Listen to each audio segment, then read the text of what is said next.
EU foreign ministers are meeting to discuss policy and security issues. And with the war in Ukraine at the top of the agenda, they have set aside the afternoon for a strategic discussion on EU-China relations, given China's stance on Russia's invasion.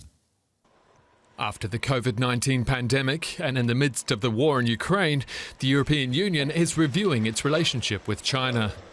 Bilateral relations between Brussels and Beijing have deteriorated in recent years, the latest point of contention being the war in Ukraine, where Europeans reject China's position of neutrality.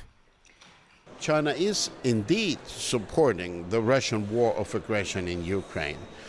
They do that diplomatically, they do that politically, they do that economically.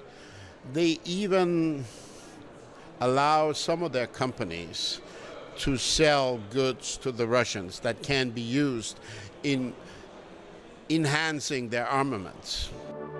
But there's still the consensus in Europe that the EU-China relations, which are largely based on trade, are simply too big to fail.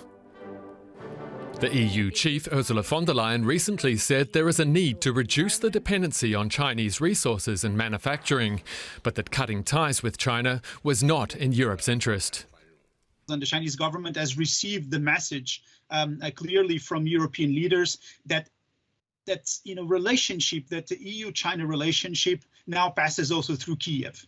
So basically, this relationship is determined by the actions that the Chinese will take vis-à-vis the war in Ukraine. There are signs things could sour quickly. Brussels may target several Chinese companies believed to be helping Russia get around sanctions. And you can bet there would be a backlash from Beijing. Just this week, China's foreign minister warned his country would react strongly if the EU was to follow through on this. For more on that, I'm now joined by Alexandra von Namen, DW's Brussels bureau chief, who's in Stockholm with the foreign ministers there. Alexandra, what came out of these discussions regarding relations with China? Well, the question that is here on the agenda is how to deal with China's global ambitions. And this is a huge challenge for the European Union, as we have just seen.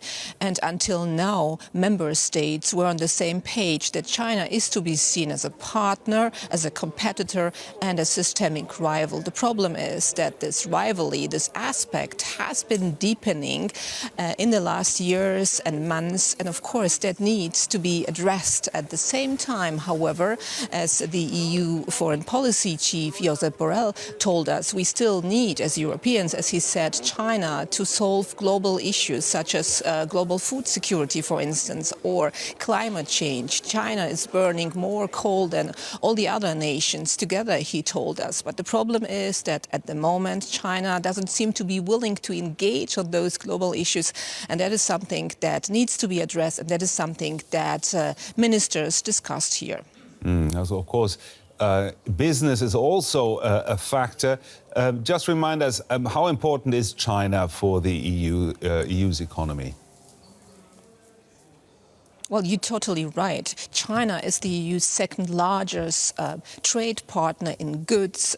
And of course, that is very important. However, the sense here is that this partnership, that this trade partnership has been becoming more and more imbalanced when it comes to access of the European companies to the Chinese market, but also when it comes to the future industries, the industries that are so important for the future. For instance, critical raw materials. The European Union is totally dependent on China in this area. Or when it comes to solar technologies, China is also dominant there. So their strategy now that is being discussed is how to be less dependent on China and how to protect the economic market in the European Union when it comes, for instance, to potential restrictions on export of advanced technology to China or to other issues that are now being discussed.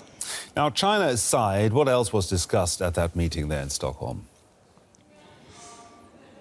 Ministers also discussed how to continue supporting Ukraine and how to prevent companies and third countries from evading EU sanctions against Russia. And here again, we are talking about China, not only, but also, and there are several Chinese companies that are apparently delivering dual-use goods to Russia that aid Russia's war machinery, so they could end up on a sanctions list in the future, but that is also something that is still being discussed here.